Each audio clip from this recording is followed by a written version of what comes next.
ನಿತ್ಯವೂ ಆನಂದಿತಳಾಗಿರಬೇಕು ಎನ್ನುವಂತಹ ಮನದ ಭಾವನೆಯಿಂದ ಶಾರದಾ ಮಂಟಪವನ್ನೇ ನಿರ್ಮಾಣ ಮಾಡಿಕೊಟ್ಟವನಿದ್ದೇನೆ. ತಿರುಗಾಡುವುದಕ್ಕೆ ವನವು ಇದ್ದೇ ಇದೆ, ಅಲ್ಲದೆ ನುಡಿಸುವುದಕ್ಕೆ ಮಹತೆ ಎನ್ನುವಂತಹ ವೀಣೆ ಇದೆಲ್ಲವಿದ್ದರೂ ಇಂದಿನ ದಿನದಲ್ಲಿ ನಿನ್ನ ಮುಖವನ್ನು ನೋಡಿದೆ ಎಂದಾದರೆ ಚಿಂತಾಭಾರವೇ ಎದ್ದು ಕಾಣುತ್ತದೆ. ಕಾರಣವೇನು ಮಗಳೇ?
ನಿಮ್ಮ ಕಾರ್ಯ ಸೃಷ್ಟಿಯ ಕಾರ್ಯ.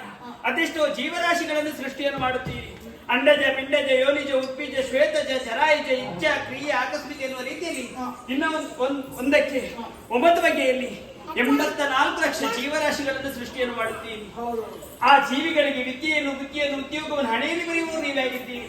ಆದರೆ ನಿಮ್ಮ ಮಗಳಾದ ಶಾರದೆಗೆ ಯಾವುದೇ ಉದ್ಯೋಗವನ್ನು ಕರುಣಿಸಲಿಲ್ಲ. ಚಿಂತಿಸಬೇಡ ಮಗಳೇ, ಉದ್ಯೋಗ ಬೇಕಲ್ಲ, ವಿದ್ಯಾಧೀಶ್ವರಿಯ